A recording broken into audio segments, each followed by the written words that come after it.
नमस्कार, आपकी आवाज में आपका स्वागत है। आपके साथ मैं हूं राज ठाकुर। हम पहुंच चुके हैं सिरसा के टाउन पार्क में, जहां पर लोगों की भीड़ भी होगी और साथ ही साथ तमाम प्रतिनिधि भी होंगे। उनसे जानने की कोशिश ये होगी कि सिरसा के मुद्दे क्या है, उन मुद्दों पर लोगों की राय क्या है, जो कैंडिडेट्स है उन कैंडिडेट्स पर किसकी मोहर लगती हुई दिखेगी, कौन से ऐसे प्रत्याशी है जिनके साथ लोग जाते हुए नजर आएंगे। हमारे साथ तमाम पार्टीज के प्रतिनिधि है और साथ ही साथ जनता का हुजूम भी। इस जनता को देख लीजिए जिसकी आवाज को नेता संसद तक पहुंचाते हैं और इन्हीं के वोट के सहारे संसद तक का सफर तय करते हैं। हमारे साथ तमाम प्रतिनिधि यहां पर मौजूद है। सबसे पहले हमेशा की तरह सत्ता पक्ष से शुरुआत करेंगे बीजेपी से। बीजेपी की तरफ से निताशा राकेश सिहाग हमारे साथ, आप जिला अध्यक्ष भी है, बहुत बहुत स्वागत। और भाजपा की तरफ से उम्मीदवार है अशोक तंवर। कांग्रेस की तरफ से आनंद बयानी जी, प्रदेश प्रवक्ता, बहुत बहुत स्वागत आपका। और आपकी प्रत्याशी हैं कुमारी सैलजा। जेजेपी से अशोक वर्मा हमारे साथ, जिला अध्यक्ष आप, बहुत बहुत स्वागत आपका। जेजेपी से उम्मीदवार रमेश खटक। इनालू से जसवीर सिंह जस्सा, प्रदेश कार्यकारिणी सदस्य, बहुत बहुत स्वागत आपका। और इनालू से प्रत्याशी संदीप वाल्मीकि। सबसे पहले रुख करेंगे नितिशा राकेश सिहाग का, जो सत्ता पक्ष से हैं और सत्ता पक्ष से ही सवाल भी होते हैं, नाराजगी भी होती है और लोगों की नाराजगी को सहना भी पड़ता है और बहुत कुछ सहना भी पड़ रहा है। खासतौर पर सिरसा में अशोक तंवर का विरोध बहुत ज्यादा होता हुआ नजर आता है। मुद्दे कौन से हैं, किन चीजों को लेकर जनता के बीच में जाएंगे, ये सबसे अहम हो जाता है। किस तरीके की तैयारी? भारतीय जनता पार्टी की हमेशा से तैयारी रहती है। भारतीय जनता पार्टी का जो कार्यकर्ता है, एक इलेक्शन खत्म होने के बाद जस्ट अगले दिन ही दूसरे कैंपेन के अंदर लग जाता है। और भारतीय जनता पार्टी के माननीय प्रधानमंत्री जी के प्रति जो जनता का प्रेम, प्यार और स्नेह है, वो आप सबको देखने को मिल रहा है। आप कहीं भी चले जाइए, आप एक आम जन से, आम किसी व्यक्ति से खड़े होकर पूछ लीजिए कि प्रधानमंत्री कौन होगा, तो आपको मेरे को जवाब देने की जरूरत नहीं पड़ेगी। जनता के बीच में से आवाज आ जाएगी, प्रधानमंत्री नरेंद्र मोदी बनेंगे। तो ये जो प्रेम, प्यार, स्नेह है, ये भारतीय जनता पार्टी के प्रति लोगों का प्यार है। लोग चाहते हैं कि अब की बार जो हमारे काम रहे हुए हैं उनको अगर हमें पूरा करना है, तो हमारा जो 400 पार का एक लक्ष्य है, वो लक्ष्य भारतीय जनता पार्टी के लिए जरूरी लक्ष्य तय नहीं है। ये जरूरी लक्ष्य है हमारे भारत के लिए, जो हम भारत के लिए करना चाहते हैं, जो हमारे 2047 विकसित भारत राष्ट्र का जो हमारा सपना है, अगर हमें उसको साकार करना है तो उसके लिए जरूरी है कि हमारी जो एनडीए की सरकार है उसकी 400 पार जाए। तभी हमारे विशेष ऐसे कुछ मुद्दे हैं, ऐसे विशेष कुछ भारत के काम हैं जो तभी पूरे हो सकते हैं जब ये 400 पार हमारे पूरे आते हैं। तो राष्ट्रवाद के साथ आगे बढ़ रहे हैं। प्रदेश के मुद्दे हमारे प्रदेश के मुद्दे नहीं है, हमारे देश के मुद्दे हैं। ये जो चुनाव है, ये कोई सरपंची का, ब्लॉक समिति का या विधायक बनाने का चुनाव नहीं है। ये चुनाव देश के नेतृत्व का चुनाव है। ये चुनाव देश के प्रधानमंत्री का चुनाव है। ये चुनाव उस चीज का चुनाव है कि हमारा जो देश है वो किसके हाथों में सुरक्षित है। कौन ऐसा व्यक्ति है जिनसे 370 धारा हटाई, जिसने 3 तलाक खत्म किया, जिसने आज ये एक आम जन, आम व्यक्ति, आम युवा, एक महिला, एक बुजुर्ग के जो दिल के अंदर चाहत पैदा की, जो दिल के अंदर आशा पैदा कर दी है कि अगर मोदी है तो मुमकिन है। ठीक है, और आशाओं से कांग्रेस की तरफ बढ़ना जरूरी और लाजमी हो जाता है। आनंद बयानी जी हमारे साथ है। आनंद बयानी जी, आशा की बात बीजेपी ने की और कांग्रेस को ये आशा है कि इस बार एक सांसद तो कम से कम आ जाए। सिरसा से वो सांसद निकलता हुआ नजर आता है और किन मुद्दों के साथ जनता के बीच में जा रहे हैं, क्या कह रहे हैं, क्यों आपको वोट दिया जाए? ये कांग्रेस को ही नहीं, पूरे देश को जो है आज लग रहा है कि अगर कोई भला कर सकती है तो कांग्रेस कर सकती है। जिस प्रकार से हमारा घोषणा पत्र रहा, भाई महिलाओं को, हर एक गरीब महिलाओं को साल में 1 लाख रुपए हम देंगे। हर एक उस युवा को जो जिसने डिग्री भी ली हुई है, जिसने डिप्लोमा किया हुआ है, 1 लाख रुपए हम सालाना देंगे। जिस प्रकार की योजनाएं अब महिलाओं को, जैसे आज सिलेंडर की बात अब कर लो, हमने 500 रुपये की घोषणा की है। जिस दिन सरकार आ गई, सेकेंड डे 500 रुपये कर देंगे। हमने काम किया और काम करके दिखाएंगे। मैं सरसा से चालू होता हूं। पहले तो सरसा की अगर बात करूं तो 2004 से लेकर 2014 तक 45,000 करोड़ रुपए हमने सरसा संसदीय क्षेत्र पर खर्च किए, जिसका मैं एक एक रुपये का हिसाब देने को तैयार हूं। 23,500 करोड़ रुपए तो परमाणु प्लांट पे हमने लगाए, जो कि 10 साल बिजली, 10 साल कांग्रेस बीजेपी सरकार आए को हो गए, उसको कछुआ गति से चला रहे हैं। उसके बाद में 5,004 करोड़ रुपए हमने सीवरेज व्यवस्था पे और पानी की व्यवस्था पे लगाए। ये आरओ का जो प्लांट लगाया 139 करोड़ रुपए के अंदर, ये कांग्रेस की देन है। हमने घर घर आरओ का पानी पहुंचाने के लिए ये प्लांट लगाया। यहाँ पे 2 नए जल घर बनाए। अगर मैं शिक्षा की बात करूं, ये तो आपने किया था, आने वाले वक्त में आप क्या करेंगे उसका भी एक रोड मैप बता दें, क्योंकि जनता ये भी जानना चाहती है कि आप क्या करेंगे उनके और बेहतरी के लिए, जो पिछले कार्यकाल में सुनीता दुग्गल नहीं कर पाई या फिर बीजेपी के लिए सेंटर की सरकार नहीं कर पाई। जो बेरोजगारी जो पैदा की है इस सरकार ने, सबसे पहले उस बेरोजगारी को दूर करने का काम करेंगे। हम 5,000 करोड़ रुपए का एक सेटअप अलग से इनका पहले ही साल के अंदर करेंगे। जितनी भी नौकरियां खाली पड़ी है, 30 लाख नौकरियां जो खाली पड़ी है, पहले ही साल में उसको भर्ती करने का हम काम करेंगे। जो बेरोजगार पेपर लीक की वजह से परेशान थे उन सब का मुआवजा देंगे और पेपर लीक पर एक ऐसा कानून बनाएंगे ताकि दोबारा कभी पेपर लीक ना हो सके। ठीक है। और एक एक चीज जहन में आती है जब कांग्रेस की बात होती है कि आप ही के कैंडिडेट बहुत सी अलग अलग पार्टियों में है। सेकंड राउंड ऑफ क्वेश्चन में मैं आपके पास आऊंगा। कांग्रेस के लोग तो बीजेपी और अलग अलग दलों में जाते हुए नजर आते हैं, लेकिन जेजेपी के लिए भी एक ज्वलंत मुद्दा यही कि आपके जो बहुत क्लोज लोग थे, किचन कैबिनेट के लोग थे, वो भी दूर चले गए। उस पर भी जब, क्योंकि वो प्रश्न नंबर 1 हो जाता है अगर जेजेपी की बात करते हैं। लेकिन साथ ही साथ यहां की मौजूदा स्थिति क्या है, सिरसा में अपने आप को जेजेपी कहां देखती है? सिरसा में जेजेपी बहुत बढ़िया पोजीशन में है।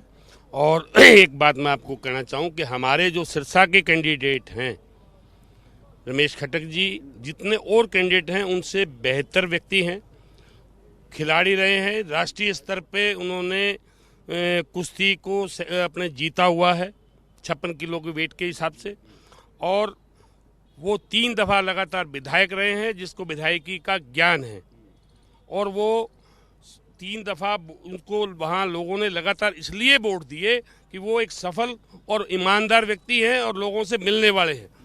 नहीं तो ना तो व्यक्ति को लगातार टिकट मिलती है और ना ही लोग उसको दोबारा रिपीट करते हैं। वो लोगों के काम करता है और आगे भी हम यहाँ से चुन के भेजेंगे तो सिरसा के एरिया के लिए वो अपनी सिरसा की आवाज़ को उठाएंगे। और आपने दूसरी बात कही कि कुछ साथी पार्टी से पलायन छोड़ गए। साथियों, ये बहुत बड़ी चीज़ है आज के दिन के सभी पार्टियों में आवागमन रहता है। कोई विशेष जेजेपी की अलग बात नहीं है। जेजेपी भी इसी हिंदुस्तान के पैदा हुए लोगों की बनी हुई पार्टी है। आज राष्ट्रीय स्तर पे कांग्रेस है तो कांग्रेस से दूसरी पार्टियों में जा रहे हैं।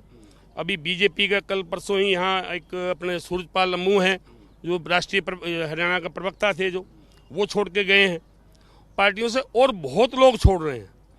और बीजेपी से तो राष्ट्रीय स्तर पे भी बहुत ज़्यादा पलायन हुआ है। वो कोई बहुत बड़ा और गंभीर मसला नहीं है, कह रहे हैं आप? वो आज इस ट्रेंड हो गया, लोगों में स्थिरता नहीं है। आज बीजेपी के जो यहाँ सिरसा के कैंडिडेट हैं जो इंपोर्ट किए गए हैं, आज 5वीं जगह हैं, 5वीं वो पार्टी में हैं। मतलब उनके पास, बीजेपी के पास तो अपना कोई वर्कर यहाँ जो बीजेपी के खड़े हैं, ये बामणिया खड़ा, इसको देते टिकट, ये वर्कर खड़ा है। पर्सनल मार्किंग के साथ बढ़ रहे हैं। नहीं, मैं ये कह रहा हूँ, मैं किसी की नहीं बात कर रहा, मैं ये कह रहा हूँ कि बीजेपी के पास अपना कैंडिडेट ही नहीं है। ठीक है। जसवीर सिंह जस्सा जी, क्या राजनीति का स्तर यही रह चुका है? अनुभवी है आप तो राजनीति में भी लंबे समय से, कि जब चुनाव आएंगे हम इधर और उधर हो जाएंगे और अपनी राहें तलाश लेंगे और जीत कर संसद तक का सफर तय कर जाएंगे, यही राजनीति रह चुकी है? क्योंकि इनेलो को इस बात का डेंट सबसे ज्यादा हुआ जब जेजेपी का गठन हुआ। जब 1991 में भी आपको शायद याद होगा, चौधरी रंजीत सिंह के नेतृत्व में कई विधायक छोड़ के गए थे और उसके बाद 32 साल बाद विधानसभा में पहुंचे थे। वो ये मौसम है, पार्टी चेंज करने वाले लोग जाते हैं। मैं बहन जी कह रहे थे 400 सीट वाली बात, अगर 400 सीट वाली बात होती तो जो अशोक जी की बात का मैं समर्थन करता हूँ। कोई कार्यकर्ता इनके पास नहीं था कुछ चुनाव लड़ने के लिए, और उन्होंने 4-5 दल बदल के और भाजपा में आए, उनको इन्होंने टिकट दिया। और पास तो हमारे भी आए थे, लेकिन हमने तो ऐसे आदमी के लिए पहले इनकार कर दिया था, हम तो अपने कार्यकर्ताओं को टिकट देंगे। दूसरी बार बहन जी ने एक बात कही कि देश की जो महिलाएं हैं वो मोदी की गारंटी वाली बात कही और अपने हित उनमें सुरक्षित की बात कही भी, उनके सुरक्षित हैं हमारे हित। लेकिन ये कर्नाटक की घटना मेरे ख्याल भूल गए, और वहाँ से 2,500-3,000 के बीच जो वीडियोज बनी हैं, और देवगौड़ा जी का पोता और लड़का जो उसमें लिप्त थे, और मोदी जी वहाँ प्रचार कर रहे हैं उनका। और जहाँ तक आनंद बयानी जी ने भी ये बात कही, और लोकल अगर मुद्दे की बात करें हम सिरसा की, मतलब जिन मुद्दों के साथ आप चुनाव मैदान में कूद रहे हैं। 300 करोड़ रुपए की रेलवे की जमीन थी जहां, और उन्होंने कौड़ियों के भाव अडानी जी को दे दी। 300 करोड़ की जमीन थी, मेरे ख्याल वो हो सारी 1 करोड़ तो था ही नहीं मेरे ख्याल, बहुत अडानी जी को दे दी, और उन्होंने किसी आगे कंपनी को दे दी। ये किसी गरीबों को देते और कोई उनके फ्लैट बनते, जहां गरीब लोग झुग्गियों में बैठे हैं, शाम को खाना नहीं है उनके। और दूसरी बात ये गारंटी जो कह रहे हैं 400 पार की, सर वो तो हो गया। आईएनएलडी किन मुद्दों के साथ जनता के बीच में जाएगी? फर्स्ट राउंड ऑफ क्वेश्चंस है। चौधरी देवीलाल की जो पार्टी है ना, हमेशा उन्होंने दबे कुचले लोगों की, छोटे दुकानदार है जो चाहे शहर में हैं चाहे ग्रामीण अंचल में है, उन्होंने सदा इनके मुद्दों को लोकसभा और विधानसभा के अंदर उठाया है। और एक बार नहीं, हमने 77 में राज किया, 87 में किया, 2000 में जब चौटाला साहब के नेतृत्व में सरकार बनी तो 5.5 साल सरकार चलाई हमने। तो मुद्दे हमारे वही हैं जो चौधरी देवीलाल का एक विजन था, जो कमज़ोर वर्ग है उन्होंने हमेशा उनको उठाने की बात कही है। और जो साथी बीजेपी वाले हैं तो इन्होंने तो हमेशा पूंजीपतियों के हित में बिल लेके आए हैं। ये तो किसान वर्ग कितना दुखी है आपने देखा होगा कि 1.5 साल तक दिल्ली के अंदर धरने पे बैठ रहे, लेकिन मोदी जी ने कुछ नहीं टस से। किसानों पर भी मैं आऊंगा क्योंकि कुरुक्षेत्र में आपको समर्थन भी वो कर रहे हैं। तो ये माहौल यहाँ पर पूरे तरीके से नजर आ रहा है और लोगों की तरफ से बातें की जा रही है। लेकिन सवाल यहाँ पर ये उठ जाता है कि जो नाराजगी है बीजेपी से, वो नाराजगी बहुत अहम हो जाती है। अशोक तंवर का बहुत जिक्र हो रहा है, अशोक तंवर के विरोध का बहुत जिक्र हो रहा है, दूसरी पार्टी से इंपोर्ट करके कैंडिडेट को आप ले आए, ये आरोप आप पर लग रहे हैं। इन तमाम बातों को डिफेंड कैसे करेंगे और अशोक तंवर को कैंडिडेट बनाने के पीछे का मोटिव क्या था, या फिर कहें कि कुछ ना कुछ एनालिसिस तो रहे होंगे? जैसे कि मैंने कहा, ये चुनाव किसी पंचायत, ब्लॉक समिति या एमएलए का नहीं है, ये चुनाव देश बनाने का है। मेरा कांग्रेस से सवाल है एक कि कृपया वो जनता के सामने बताएं कि उनका प्रधानमंत्री कौन होगा, इंडी गठबंधन का प्रधानमंत्री कौन है, कृपया बताएं। राम मंदिर के ऊपर ये अपना लक्ष्य है और अपना पक्ष क्लियर करे। ये राम मंदिर बनने के साथ है या राम मंदिर बनने के खिलाफ है? धारा 370 के ऊपर ये अपना पक्ष क्लियर करे। ये धारा 370 के हटने के खिलाफ है, ये साथ है। 3 तलाक का मुद्दा था, महिलाएं प्रताड़ित थी। जिन महिलाओं की ये लोग बात करते हैं, उन महिलाओं के बारे में क्या कभी सोचा नहीं? जब 3 तलाक तलाक तलाक कहते, 3 तलाक कह दिया जाता और वो महिलाएं अपने छोटे छोटे बच्चों को लेकर घर से बाहर निकल जाती थी, और उन महिलाओं के बारे में कभी सोचा नहीं। उस 3 तलाक के ये पक्ष में है, 3 तलाक के खिलाफ में है। मेरा चौथा सवाल है कि कुमारी शैलजा, पहले उनके दादाजी लड़े, फिर उनके पिताजी लड़े, फिर वो खुद यहाँ से एमपी रही। कृपया वो अपना एड्रेस दे दें। 26 सालों में क्या वो अपना सिरसा के अंदर घर नहीं बना पाई? आज अंबाला से भी मेरे पास फोन आए, अंबाला के अंदर भी उनका स्थायी पता नहीं है। क्या सिरसा की जनता दिल्ली जाएगी? और जहां तक इनेलो और जेजेपी की बात है, ये तो एक ही परिवारवाद की 2 पार्टियां हैं, एक ही परिवार की पार्टी है, उनका मैं ज्यादा चर्चा नहीं करना चाहूंगी। बात भ्रष्टाचार की करें तो इनेलो के सीएमओ वो खुद भ्रष्टाचार के अंदर ही तो जेल काट के आए हैं। ठीक है, जनता की तरफ भी चल लेते हैं कि जनता क्या सोचती है। यहाँ से बहुत आवाजें आती हुई नजर आ रही है, तो महिलाओं की तरफ भी रुख कर लेते हैं। महिलाएं कितनी सुरक्षित है? 3 तलाक की बात बीजेपी करती है और इन्हीं मसलों पर कहती है कि वोट दीजिए। जी, वो 3 तलाक वाली बात तो जो है वो है, हमें कांग्रेस से एक सवाल करना था, कांग्रेस सरकार से, कि जो पिछले बार ये ममता बनर्जी ने जो इनको समर्थन दिया है और जो पिछले टाइम पे वो हुए हैं, जो उन्होंने बलात्कार वाले 500-500 रुपये में हिंदू महिलाओं को बेचा गया है, तो उनके साथ मतलब हमें मतलब उसका जवाब दें कि भी ममता बनर्जी ने इनको समर्थन दिया है, किस बिहाफ पे ये उनको। ठीक है, आप कुछ बोलना चाहेंगे? महिलाएं हमारे भारतीय जनता पार्टी के राज्य में सुरक्षित है, तो हम चाहेंगे कि भारतीय जनता पार्टी की ही सरकार बने। कांग्रेस ने इतने टाइम राज करा, आप बताओ कि शौचालय कहाँ थे गांव में? महिलाएं कहाँ सुरक्षित थी? महिलाओं को गांव में जाना पड़ता था, बाहर जाना पड़ता था। लेकिन आज क्या है, गांव में झुग्गी झोपड़ी हर जगह शौचालय है, हर जगह। मोदी सरकार में जो बीजेपी की तरफ आई है, इनकी कौन सी आई है? बीजेपी की राज में आयुष्मान कार्ड बने जो गरीबों के लिए। हमारी बस्ती में जाके देखो, 5-5 लाख रुपए कोई सी का सारा देखो मोदी ने बनाया। सर आप क्या कहेंगे? बहुत देर से बहुत शालीनता से आप सुन रहे हैं, क्या मुद्दे हैं यहाँ के? आगे क्या है, सुनो है बीजेपी वाला क्या है यार, राज को मैं बनाऊं, मैं जेजेपी 10 की 10 सीट जीतांगा। जेजेपी के 10 की 10 सीट जीतेंगे हम, जेजेपी की। हाँ, तो फिर तो आप आम जनता नहीं है, कार्यकर्ता है जेजेपी के। क्या मुद्दे हैं यहाँ के वो भी बता दें, क्या समस्याएं हैं वो भी बता दें, और कौन स्ट्रांग है यहाँ से? कोई मुद्दा नहीं, कोई समस्या नहीं बची जी, सब कुछ हल कर दिया मोदी जी ने। अब मैं पहले तो हमारे आदरणीय जस्सा जी से बात कर लूं। इलाहाबाद उपचुनाव में समर्थन लेने ये गए थे अशोक तंवर जी के पास, वो नहीं है इनके पास। ठीक है, ठीक है। मैं हमारे कांग्रेस के साथियों से पूछना चाहता हूं, इन्होंने तो हमारे को सदा लूटा है। हरियाणा में कोई भी बच्चा नौकरी लगता था तो इनकी कोठियों से पर्ची आती थी, तब उसको नौकरी मिलती थी। जो इनकी कोठी से पर्ची नहीं ला सकता था उसको ना तो नौकरी मिली ना कोई रोजगार मिला। आप क्या सोचते हैं? बस में बैठते थे ना तो वहाँ लिखा होता था सावधानी से देखना कि अनजान वस्तु बम हो सकती है। अब आप ये बताओ आज 10 साल में वो कहाँ गए चले? और कहीं पे भी आप बताओ कश्मीर के अंदर या पूरे देश के अंदर कहीं कोई आतंकवादी कार्रवाई कुछ हुई हो? ठीक है सर, पहले तो मैं आपकी आवाज का आपको यहाँ सिरसा आने में आपका हार्दिक स्वागत। बहुत शुक्रिया जो आप हमारी आवाज को बुलंद करते हो। जो ये 2 कैंडिडेट खड़े हैं इनको पानी उतर रखा है इनका। 24 साल पहले ये कार्ड चल चुके, और एक जो बीजेपी का है वो कार्ड 15 साल पहले चल चुका। अच्छा नहीं, 2009 में अच्छा चल चुके। अच्छा अब जो नया कार्ड है वो नया कार्ड और नए लोग देखना पसंद करते हैं। और ये जो कह रहे हैं अभी आज बीजेपी का आप कहे कैंडिडेट, इस साइकिल का भी स्टैंड होता है, जिस आदमी का तो स्टैंड ही नहीं है। ठीक है। आप वैसे तो एनएलडी के हैं, फिर भी कुछ बोलना चाहे तो बोल सकते हैं। अच्छा ये कहते हैं 400 पार हो गया। ऐसा है, मैं तो ये बीजेपी वालों से एक बात तक कहना चाहूंगा। राम जी का नारा लगाते हैं, राम जी पूरे भारत के हैं, पूरे वर्ल्ड में जहाँ भी भारत के लोग बैठे उनके राम जी है, कि एकला बीजेपी वालों के राम है, बाकी इस तरह जी वालों के राम जी नहीं है। इस तरह जी जी नहीं है इनके, बीजेपी वालों एक मिनट, बीजेपी वालों कोई वोट नहीं देगा। बीजेपी वाले सूट के सिवाय कोई काम नहीं करते। इन्होंने मेडिकल की नींव रखी, मेडिकल बन रहा है, वो मेडिकल ही बना। जब से बीजेपी सरकार है हरियाणा सरसा में एक भी कोई भी काम नहीं हुआ। ठीक है, ठीक है। सबसे सवाल लेने, सबसे सवाल लेने, बोलिए बोलिए। मैं कहूंगा बीजेपी वाले ना हेल्थ पे बात कर रहे। मैं एक टैक्स पे ही हूँ, मैं इनके फ्री के किसी दायरे में नहीं आता, ना ही मैं किसी फ्री के पक्ष में हूँ। ना ये बात करते महंगाई पे, ना ये बात करते हेल्थ पे, ना ये बात करते एजुकेशन पे, ना ही ये जो देश की हालात है, ना किसानों पे बात करते, ना ही ये बात कर रहे आज बिजनेसमैनों की क्या हालात है।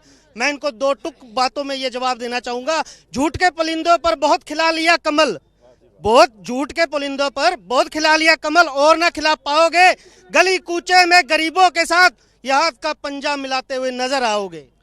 10 साल पहले भारतीय जनता पार्टी के प्रधानमंत्री श्री नरेंद्र मोदी जी और भारतीय जनता पार्टी के वो मंत्री रैलियों में खड़े होकर के कहा करते थे कि हम विदेशों से काला धन लेकर के आएंगे। हर साल नौजवान युवाओं को 2 करोड़ रोजगार देंगे, गरीब आदमी के खाते में 15-15 लाख रुपए आएंगे। हमारे प्रत्याशी कह रहे थे ये कांग्रेस वाले कि हम गरीब महिलाओं का उद्धार करेंगे। आपके 3 प्रधानमंत्री आ चुके हैं, गरीब अभी भी गरीब क्यों हैं? अगर आपने गरीबों का उद्धार करना होता तो अभी तक क्यों नहीं किया? 3 प्रधानमंत्री आ चुके, अब आपको दोबारा चांस क्यों चाहिए? चलिए, मौका क्यों दिया जाए, ये सवाल भी लगातार पूछा जाता है, क्योंकि बहुत से सवाल कांग्रेस से भी हुए और ज्यादा लोग बीजेपी के यहाँ पर नजर आ रहे हैं, इसलिए सवाल आपसे भी बहुत से हो गए। तो सवाल ये भी कि 370 के साथ हैं, 3 तलाक का विरोध करेंगे या उसके पक्ष में नजर आएंगे? राम मंदिर बन गया, क्या उसकी बात करेंगे? सबसे पहले तो मैं राम मंदिर की बात करूंगा। ये जितने भी लोग खड़े हैं, कोई राम के विरोध में है? कोई भी नहीं। राम सभी का है, राम इनका इकल्ले का नहीं है, राम इनका इकल्ले का नहीं है। बिल्कुल नहीं है, बिल्कुल नहीं। अगर राम लल्ला की पूजा किसी ने चालू की तो राजीव गांधी जी ने राम लल्ला की पूजा चालू कराई थी। उसके बाद में मस्जिद ध्वस्त हुई जब कौन प्राइम मिनिस्टर थे? नरसिंह राम प्राइम मिनिस्टर थे। तो ये केवल राम के नाम पे झूठे वोट मांगना चाहते हैं। सुप्रीम कोर्ट का फैसला हुआ, ना कि इनका कोई फैसला था। और आज अगर राम मंदिर अगर बना है तो कांग्रेस की देन है, इनकी देन नहीं है। ठीक है, मैं 30 सेकंड्स के लिए आपके पास आ रहा हूँ, फिर आगे बढ़ूंगा। इन्होंने कहा, शैलजा जी ने खुद जब राम मंदिर बन रहा था उनको निमंत्रण दिया गया, इनके एक नेता ने राम मंदिर के निमंत्रण को ठुकराया। निमंत्रण को ठुकराया सर। सबसे बड़ी बात आप ये देखो, सबसे बड़ी बात आप ये देखो, इस देश के अंदर 4 द्रोणाचार्य हैं, 4 शंकराचार्य हैं। वो 4 शंकराचार्य, उनको किसी को नहीं बुलाया राम मंदिर के ओपनिंग पे, जबकि सिस्टम ये बनता है जो धर्म का सिस्टम बनता है उनसे पूजा कराई जाए। केवल मोदी जी अपना चेहरा दिखाने के लिए केवल उसके अंदर बैठे, और वो भी मंदिर पूरा होने से पहले। ये देखना कि ये राम जी इनको रिजल्ट दिखाएंगे, ये 400 नहीं 40 तक ही रह जाएंगे। क्या बात है, क्या बात है। जेजेपी की तरफ मैं रुक कर रहा हूं। सर, आपके लिए चैलेंजेस तो बहुत से हैं, लेकिन उन चैलेंजेस के बीच में एक सवाल लगातार उठता है कि 4-4.5 साल तक तो आप सरकार के साथ रहे। अब आप जिन कामों का हवाला दे रहे हैं वो आपने सरकार के साथ रहते हुए ही करवाए। ऐसे में अगर आप बीजेपी का विरोध करते हैं तो खुद ही गिर जाते हैं। ऐसा है, बीजेपी से सिर्फ हमारा राजनीतिक तौर पे सरकार का अलायंस था। हमने कभी कोई इकट्ठा इलेक्शन नहीं लड़ा। अपने प्री पोल नहीं, पोस्ट पोल अलायंस। हमने अपने इलेक्शन अपने मैनिफेस्टो पे लड़े। आज भी हम अपने मैनिफेस्टो की बात करके आए हैं। हमने कहीं बीजेपी के साथ मिलकर इलेक्शन नहीं लड़ा हुआ था। बीजेपी ने जो अभी मैडम कह रही थी 400 पार का कहने का मतलब ये है कि जो डॉक्टर अंबेडकर ने संविधान बनाया है उसको खत्म करना चाहते हैं। जो SC/BC का आरक्षण दिया हुआ है, उसको खत्म करना चाहते हैं। मंशा इनकी बड़ी भारी गलत है, मंशा गलत है। जो दलित कुचले हुए लोग हैं उनको साफ करना चाहते हैं। छोटे दुकानदार हैं, यहाँ बाजार में जाके देखिए, रो रहे हैं। मैं पूरे हरियाणा में घूमा सर, मैं पूरे हरियाणा में घूमा। मैं आपकी सारी बातों को ठोक बजाकर मानता हूं, लेकिन मैं सवाल ये करना चाहता हूं, फिर आप 4-4.5 साल तक सरकार के साथ क्यों थे और अब आप कांग्रेस के साथ जाने के लिए भी तैयार है? लोग सर लोग क्या कहते हैं, ये मैं नहीं कह रहा, मैं पूरे हरियाणा में घुमा हूं। लोग ये कहते हैं कि पहले आप जब वक्त की आप कह लें कि जरूरत थी या फिर आपकी जरूरत थी तो आप बीजेपी के साथ चले गए, और अब जब बीजेपी को अल्पमत में कह रहे हैं लोग तो फिर आप कांग्रेस के साथ जाने को भी तैयार है। स्टैंड कहां है फिर आप? ऐसा है, एक बात मैं फिर आपको क्लियर कर दूं। जिस समय इलेक्शन हुआ हमारी 10 सीटें आई थी। हमारा उस समय भी बीजेपी से विरोध था। कांग्रेस के समय उस यमुना पार की बातें बहुत थी सर। हाँ, मैं बता रहा हूँ, आप सुनिए एक बार, सुनने का मादा रखना चाहिए। उस समय हमारे पार्टी के राष्ट्रीय महासचिव दिग्विजय सिंह चौटाला ने हुड्डा साहब को टेलीफोन करके कहा था यदि कांग्रेस सरकार बनाती है तो हम बिना शर्त के उनको समर्थन देंगे, परंतु वो हाथ खड़े कर गए। आज हमने उस समय देश की प्रदेश की भलाई के लिए एक मिनिमम प्रोग्राम पे हमने समझौता करके सरकार चलाई, और उस सरकार का बेनिफिट ये रहा कि किसानों के लिए आज हरियाणा प्रदेश ऐसा है कि जिसमें 14 फसलों पे MSP रेट मिलता है। सर लेकिन गांव में कितना विरोध हो रहा है सर आपका? सुनिए बात, आपको मैं पूरा वक्त दूंगा सर, लेकिन काउंटर तो करूंगा ना, पत्रकार हूं सर, सवाल तो करूंगा। आपका विरोध भी तो बहुत हो रहा है, पथराव तक हो गया। ऐसा है, वो लोग बीजेपी और कांग्रेस के मिले जुले लोग थे जिन्होंने हमारी उस बढ़त को देख के ही वो कर रहे हैं। कहीं ऐसा नहीं था। हमने यहाँ सिरसा में भी हमें मिले थे कुछ साथी, आइडेंटिफाई करके हमने बताया कि उनकी मैंने फोटो दिखाई हैं, प्रेस के अंदर फोटोएं दी हैं, भाई वो किस किस के साथ बैठे हैं। हमला हुआ, हाँ, यहाँ सिरसा में आए थे, सिरसा में भी विरोध करने आए थे।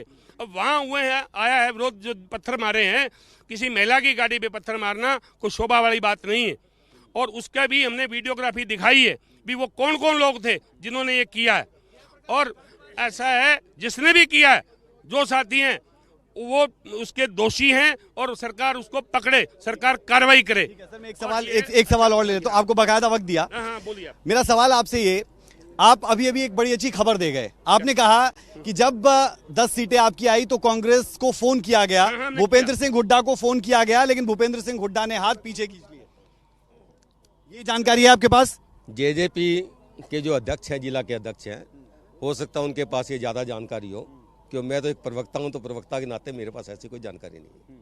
सर इनके पास तो जानकारी नहीं है, लेकिन इतिहास के पन्नों को उठाएं तो ये सवाल जरूर उठेगा, और ये ऑन रिकॉर्ड है, कैमरे पर है कि जब 4.5 साल पहले 10 सीटें आपकी आई तो उस वक्त फोन किया गया दुष्यंत चौटाला की तरफ से भूपेंद्र हुड्डा को कि सरकार बनाए हमारे साथ, हम बिना शर्त के आपको। हाँ, मैं आज भी कह रहा हूँ, आज भी जब ये हुड्डा जी दुष्प्रचार कर रहे हैं, वो कमजोर व्यक्ति हैं, ईडी और सीबीआई से डरे हुए लोग हैं कि हमारे को जननायक जनता पार्टी सिर्फ वोट काटने के लिए खड़ी हुई है। हम वोट काटने के लिए नहीं, हम जीतने के लिए खड़े हुए हैं, हम जीतने के लिए खड़े हुए हैं। और हमने उस समय भी बीजेपी के विरोध के लिए किया था, और आज भी ये साबित करने के लिए हमारे नेता दुष्यंत चौटाला ने बाकायदा गवर्नर को लेटर लिख के भेजा है कि हम इस बीजेपी की सरकार के खिलाफ हम वोट दे सकते। हस्ताक्षर कितने विधायकों के थे? हस्ताक्षर की जरूरत नहीं होती। चलिए ठीक है, ठीक है, ठीक है। लीडर की जरूरत होती है, लीडर की जरूरत होती है। मैं उम्मीद कर रहा हूँ कि आप सेटिस्फाइड होंगे पूरा वक्त आपको। लीडर की जरूरत होती है। लीडर का एक मिनट लीडर का ही लेटर जाता है। विधायकों की परेड विधानसभा में होती है। ठीक है सर, ठीक है, ठीक है, ठीक है, ठीक है। जसबीर सिंह जस्सा जी भी हमारे साथ है और इस पूरी चर्चा के बीच में आईएनएलडी इसलिए सेंटर पॉइंट बन जाती है क्योंकि आप ही से निकले हुए तो लोग हैं, परिवार के ही लोग हैं। इस भाई ने ये बात कही है, बड़ी दबी सी आवाज में कहा आपने। अबे चौटाला तो बड़ा खुलकर कहते हैं ये तमाम बात। मेरे से खुल के कौन कहता है? इनसे पूछो ना सिरसा वालों से। गला भी बैठा, मैं तो गाँवों में गया था। अशोक जी ने एक बात कही है कि गवर्नर साहब ने, वैसे आपको ही पता होगा, उन्होंने कहा है अभी 10 विधायकों के सिग्नेचर दे दो आप तो हम करवा देते हैं परेड। लेकिन इनसे पूछना चाहता हूं भाई से, 10 विधायक इनके साथ खड़े हैं, वो तो मैंने पूछ ही लिया सर। 3 विधायक खड़े हैं, 7 बागी हो गए। बहन जी ने कहा है, प्रधान जी ने ये बात कही है, विपक्ष के पास प्रधानमंत्री का कैंडिडेट नहीं है, प्रधानमंत्री का कैंडिडेट नहीं है। लेकिन अगर प्रधानमंत्री का कैंडिडेट नहीं है तो राम के नाम से वोट क्यों मांग रहे हैं? राम के नाम से वोट क्यों मांग रहे हैं? दूसरी बात, जो जे साथी राम का नाम लेके नारे लगा रहे हैं, राम इनका नहीं है, राम जितना ऑडियंस खड़ा है उनका भी है। और ये राम की कसम खा कर के ही कह दें कि चुनाव के अंदर भाजपा ने जो चुनावी चंदा लिया है वो स्लाटर हाउस थे जो गायों के, उनसे नहीं लिया। राम की कसम खिला दो इनसे। बिल्कुल ठीक है सर। मैं किसानों पर एक बार आपके पास आ जाता हूं क्योंकि किसानों का समर्थन आपको मिल रहा है। क्या सिरसा में भी मिल रहा है? क्या हिसार में भी मिल रहा है? कुरुक्षेत्र में तो खुलकर गुरनाम चढ़ूनी सामने आए, लेकिन और जगहों की स्थिति क्या है? नहीं, 10 की 10 सीटों पे ही किसान हमारे साथ हैं, क्योंकि किसानों के लिए हमेशा चौधरी देवीलाल की पार्टी ने हमेशा आवाज को बुलंद किया है। आपने कल देखा होगा, अशोक तंवर जी हल्का रानिया में गए थे, लेकिन वो अच्छा नहीं किया। लेकिन जिस तरीके से विरोध है, जिस तरीके से उनका विरोध है, आपको पता है कि कैंडिडेट भी वहां बगैर पुलिस के जा नहीं सकते।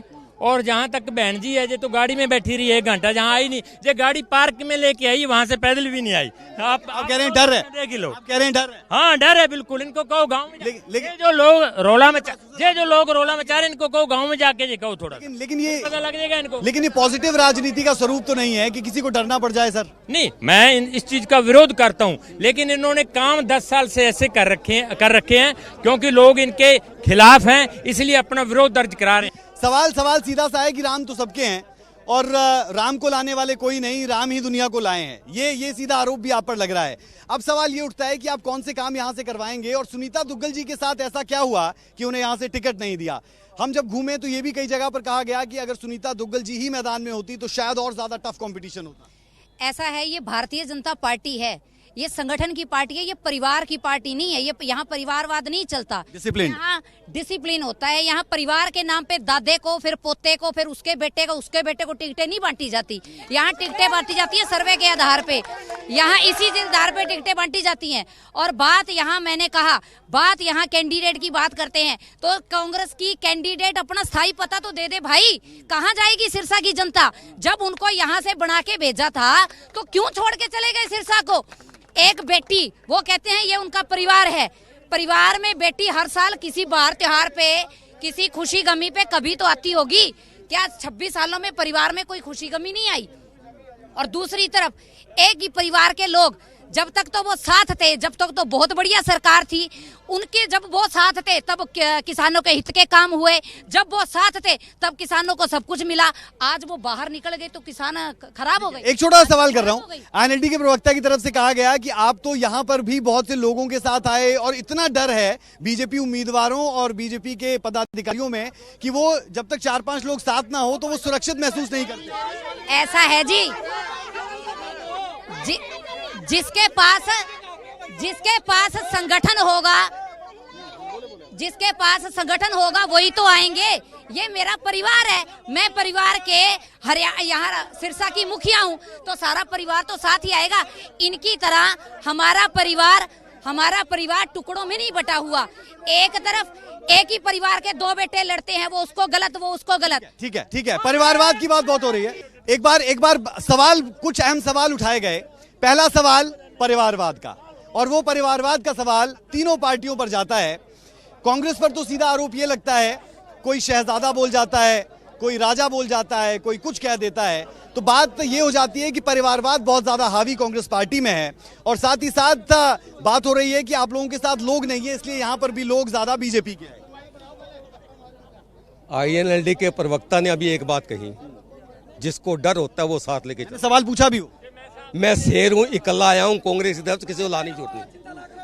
हमने काम किया है और काम करके दिखाएंगे, काम के ऊपर वोट मांग रहे हैं। इनसे एक दो तीन बातें पूछ लेना। आज सबसे बड़ा इशू है शिक्षा का। सुनीता दुग्गल जी 10 साल बीजेपी की सरकार रही, एक काम दिखा दे। चलिए आप काम बता दें। काम आपको बता देता हूं। सेलजाल जी पहले यहाँ थी, केयू के का रीजनल सेंटर यहाँ लेकर आई, जो कि बाद में CDLU में विकसित हुआ। और वहां पर हमने 135 करोड़ जब 10 साल हमारी पीछे सरकार रही देकर उसको चालू किया, और 12B का दर्जा भी हमने दिलाया। 11 आरोही विद्यालय, 12 बालिका विद्यालय, 1 जवाहरलाल विद्यालय हमने यहाँ बनाया। ठीक है सर, आपने मेरी बात पूरी हो जाए। गवर्नमेंट गर्ल्स स्कूल की बिल्डिंग, गवर्नमेंट बॉयज स्कूल की बिल्डिंग हमने बनाई, ये अंध विद्यालय हमने बनाया, प्रयास स्कूल हमने बनाया। आप कह रहे हैं बीजेपी ने कुछ नहीं किया? आप पूछ लेना अगर कुछ किया तो।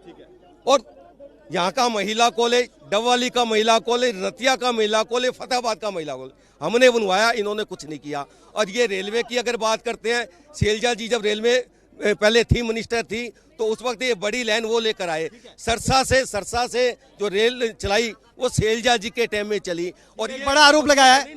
मेरी बात पूरी, ये तो उस रेलवे की जगह जो है बेच रहे हैं कोड़ियों के भाव। आगे वो विकसित कैसे होगी, रेल कैसे विकसित होगी? बड़ा आरोप लगा है बीजेपी पर, बड़ा आरोप है। सुनीता दुग्गल के काम आप गिनवा दीजिए, क्योंकि वो कह रहे हैं कि एक काम आप गिनवा के दिखा दीजिए। सुनीता दुग्गल के नाते आज गांव में जाइए, हर गांव में उन्होंने ग्रांट देने का काम किया। आपको हर गांव के अंदर सुनीता दुग्गल के नाम के नींव पत्थर लगे मिलेंगे। शैलजा जी का दिखाइए जरा, एक भी दिखाइए। हमारी सांसद के हम दिखाते हैं। और जिन ट्रेनों की मांग सदा से सिरसा कॉन्स्टिट्यूंसी करती रही है, आज वो 6 ट्रेनें लेके आने का काम केंद्र की सरकार से सुनीता दुग्गल ने किया, और किसी ने नहीं किया। कांग्रेस जरा इस बात का जवाब दे। आज इनके शहजादे कहते हैं कि मैं एक झटके में गरीबी हटा दूंगा। अलादीन का चिराग है क्या? 70 सालों में इनका परिवार नहीं हटा। यही चिराग तो हमारे पास है। ये सुनीता दुग्गल के काम नहीं गिना सके, एक काम नहीं गिनाया। और ये कहते हैं कि पत्थर, इन्होंने केवल पत्थर लगवाए, काम नहीं किए। और जब तक ये बात करें अनालीन का चिराग है क्या, हम 500 रुपए सिलेंडर करेंगे, लाख रुपए महिलाओं को देंगे, युवाओं को हम लाख रुपए देंगे, गरीबी जड़ से खत्म करेंगे। 500 रुपए सिलेंडर और 1 लाख रुपए खातों में। सर ये तो बात हो गई देश की पार्टियों की। आप है प्रदेश की पार्टी। मैं 2 चीजों का जवाब देना चाहता हूँ। ये साथी पूछ रहे हैं बीजेपी वाले भी, प्रधानमंत्री का नाम बताओ भी, कौन बनेगा प्रधानमंत्री?